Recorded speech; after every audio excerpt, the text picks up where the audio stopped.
The Overlords of War is a hard science fiction time travel space opera written in 1973 by Gerard Klein, a notable French science fiction author. I have not read a lot of notable French science fiction authors, really just Jules Verne, and if you want to argue that Welbeck is science fiction, then I guess him. Klein is not as good as those two, although it shares some similarities with Welbeck in that it inelegantly deals with the presence of a black character that Klein seems to just be beside himself about, that there is a black guy. Aside from that, it's a pretty good, weird book. If you're really into hard science fiction, if you're really into like time travel, paradox type stuff, then you might like it. I found it a little formal. This just isn't really the kind of science fiction that I really dig, although there are many science fiction readers that I think would come to this with those priorities in mind, and I think would be gratified. It's a story about a war between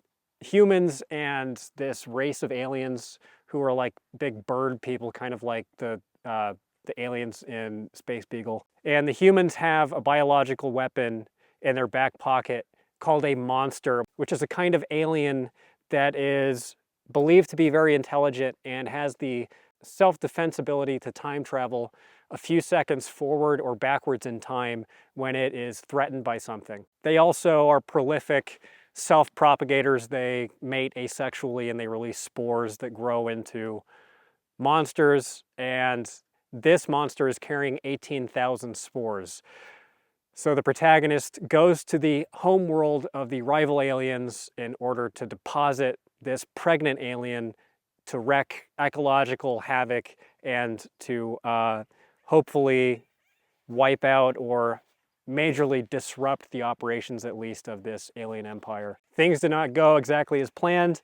The protagonist is essentially abducted by a mysterious woman, and this precipitates a jaunting voyage through time. Eventually, he arrives at this seemingly alternate dimension that is an eternal battlefield where warriors from all around the universe are brought to engage in eternal war games. It's an interesting blend of military and hard SF.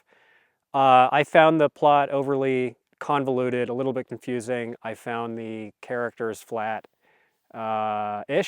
I've certainly read flatter people. I did not particularly resonate with it. I think, again, that if you're really into kind of classic hard SF and space opera stuff, there will be something for you here to like, even though I think Klein is kind of a clumsy author on multiple fronts.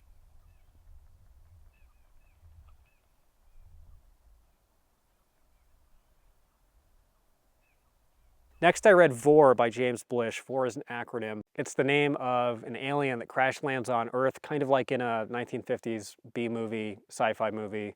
It's a bit like The Blob. The protagonist is a retired World War II fighter pilot who no longer flies, is having some really serious marital difficulties, and belongs, along with his wife, to a kind of civilian air corps that gets wrapped up in the crash landing of what turns out to be an alien craft in the forest. Obviously attracts the interest of the US government and intelligence services, and the protagonist gets wrapped up in this big kerfluffle over trying to interpret the alien's intentions, trying to learn about its biology, and also trying to position it in their intelligence operations and foreign policy, because it's in the midst of the Cold War, and this element being introduced into an already tense situation threatens to possibly accelerate the Cold War. So nominally it's a book about first contact with an alien, but really it's a book about the Cold War. It's a book about American military hawkishness towards the USSR. Sort of a familiar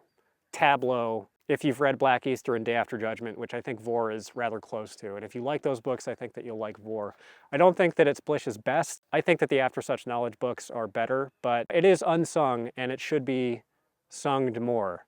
We should sing the praises of Vor, I think. It is considered a secondary, tertiary book, and it is early in his career as a novelist and as a writer, but it stands on its own merits. I think that it's quite well written. I think, again, if you like the classic hard SF stuff, Blish produces writing that is similar to that, but the quality of the writing is better, and Blish is not celebrated anywhere close to enough as a writer.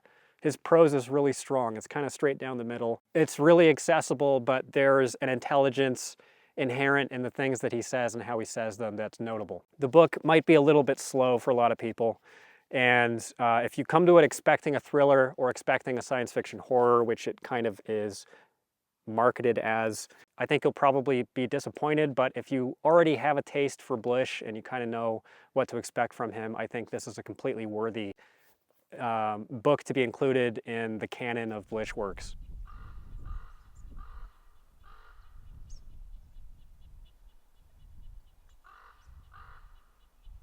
And finally, What Strange Stars and Skies by Avram Davidson is a short story compilation. And I recently read Rourke, which is a novel from Davidson that is lesser known even for Davidson, who is generally a lesser known writer, who was at least contemporary with the New Wave. I don't know that he was considered literally a new waver. I can't quite get a beat on that. I wanted to read this because I wanted to give Davidson a second chance, having found that novel a little bit middling and blasé and uninteresting. And Davidson has a reputation of being a really inventive and strange writer. And also, I had just watched a video from a guy named Jack, whose channel is really good. It's called Short Story Focus. He reads a lot of science fiction short stories. And he read a Davidson short story. I don't remember the title of it, but found it disappointing. I'll put a link to Jack's channel down in the description.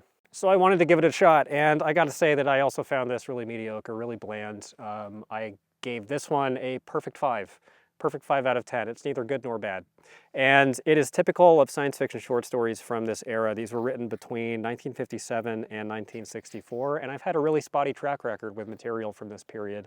I haven't really, or hadn't until another book that I read that's not going to be in this video, really gotten the romance with the short story form in science fiction. I've just had really kind of a tough go of it. Not that it's all bad, but I find short story material from this period in history to be overly reliant on gimmicks and kind of predictable. A lot of these short stories just feel like sort of hackneyed stand-up routines to me. There's a setup and then there's a punchline.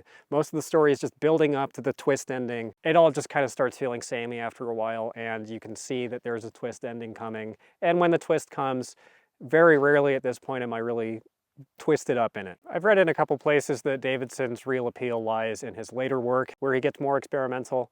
That is not in evidence here. I found these to be really nothing special, and I was disappointed in that. I want to give Davidson another chance because I believe the people who say that he is a weirdo, but this was just kind of run-of-the-mill to me. I've been reading just a ton. The upcoming new updated top 15 video I'm still editing. There is a long cut available on Patreon. My Patreon is just $5, and there's also a bunch of other supplemental material. I've been reading a book every 2 days. I do long form reviews of each book that I read, and also there's a nearly hour-long survey of all of the big canonical science fiction titles in reference to the top 15 video. If you are curious about that, link is in the description. If you're not interested, I have a ton of stuff coming up on the YouTube channel, so I'll see you there. Thanks for watching.